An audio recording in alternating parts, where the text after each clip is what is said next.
Would you blow through $30 million only to make $300 million?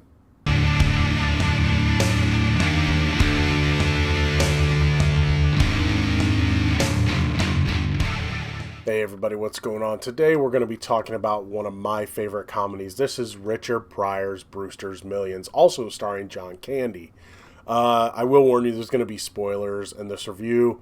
The movie came out in 1985, so you've had plenty of time to not be spoiled by this one. I will say this though, if you don't want spoiled, I highly recommend this movie.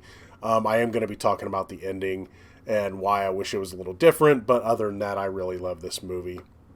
What this one's about is Richard Pryor is a minor league baseball pitcher whose life is really going nowhere. His career's on the downturn. He plays like for one of the worst minor league teams ever, but it comes to find out that he's being followed. He thinks he's being followed by baseball scouts. He's kind of delusional that way when it comes to his baseball career. But it comes to find out that he had a rich uncle, and he is the last surviving member of this rich uncle's family, and this guy is loaded. But he wants him to earn the money. He says, look, I have a ton of money. I'm going to give you $30 million that you have to spend in 30 days. The only caveat is you can't have anything to show for it afterwards. You have to spend this all and you can't have any assets. You can give only so much to charity, only so much in gambling, and stuff like that. But he goes, you have to blow the money.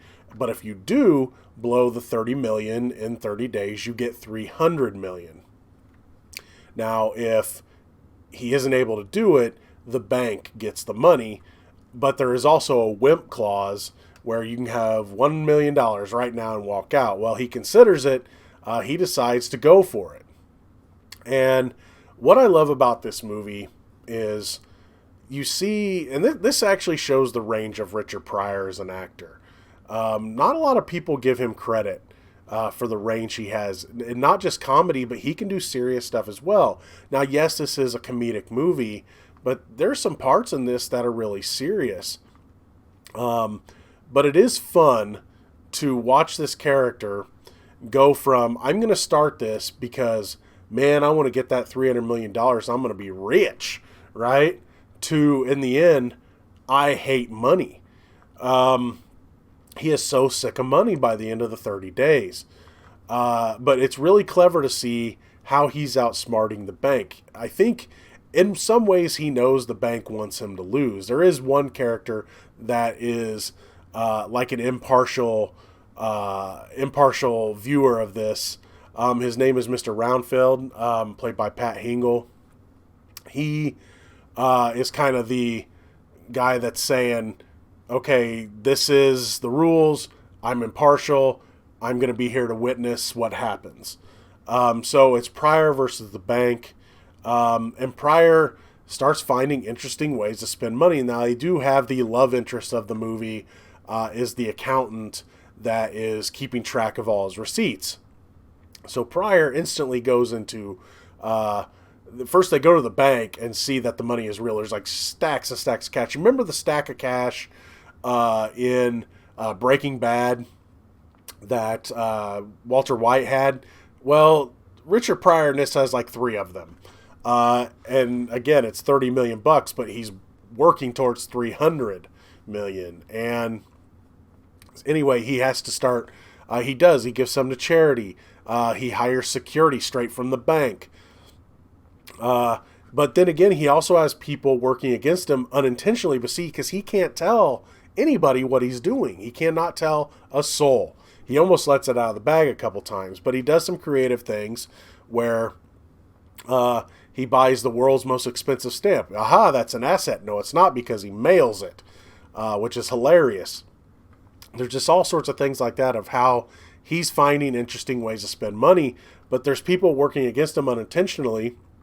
There's this money manager guy that he gets some investments and he makes all the money back he just spent. So he's got everyone working against him. His best friend, John Candy, is trying to get him to save money. By the way, John Candy is his catcher. in the game. They play an exhibition game against the Yankees to spend the money. There's just all sorts of cool things of ways he's finding to spend this money. But again, unintentionally, people are working against him. And then also, the bank starts to work against him. You see, of course, the bank's lawyers want him to lose. So they hire the boyfriend of the accountant to keep an eye on him and eventually sabotage him. So there's all sorts of people at play and things going on. And you have, again, Pryor spending all this money, and he finds the most creative way to spend it. He runs for mayor. And that was my favorite part, because I still quote to this day, vote none of the above, because, I mean, I'm not the biggest fan of politics. So I'm always just like, vote for none of the above. And that's where that comes from. And I love that part. And it shows how quick a campaign can spend money. But yeah, so he gets all creative with that. And of course, it gets down to the wire. And again, spoiler alert, even though he was being sabotaged, he finds a way to beat the clock and spend the $30 million in 30 days. Now, here's what the only thing that really bothers me about this movie. It's the very, very end. You have this character. Okay, see, after he spends all the money, he's rented all these nice clothes. He's been in the nicest hotels, all this stuff. But when he's out of money, people start to treat him way differently. And this is where this shows Richard Pryor's acting ability, because you have all these characters who were kissing his butt the entire 30 days. All of a sudden he's out of money, and they're just like, you have to leave and you have to give these clothes back. They're giving him no courtesy, because you know what? You have no money anymore. And you could just see it in Richard Pryor's face that this stings, because, all this while you liked me so much, but it was all about the money, wasn't it? And granted, some of the people that he helped and everything were still good to him, like John Candy's character and some of the people he hired. But then again, some people were just there for the money. They didn't really care about him. So when he finally does win, he just kind of walks off with the girl, and that's the end of the movie. And that's the one thing that bothered me about this. I would have liked for his character, it could have just been a line or two. As they're walking out, he could have just been like, so I don't spend it like an idiot again. Now you see why I was spending it like this. So I don't spend it like an idiot again. What would you suggest? How would you help me? Let's do something right with this money. Just a line like that, I think, would have really made this movie even better. That being said, it's still a really good movie. Richard Pryor is great in this. John Candy's great in this. Jerry Orbach is the coach of the baseball team. Love the late Jerry Orbach. It's just a really, really good movie. Really entertaining, really funny. Richard Pryor's great in it, and I highly recommend it. See you later.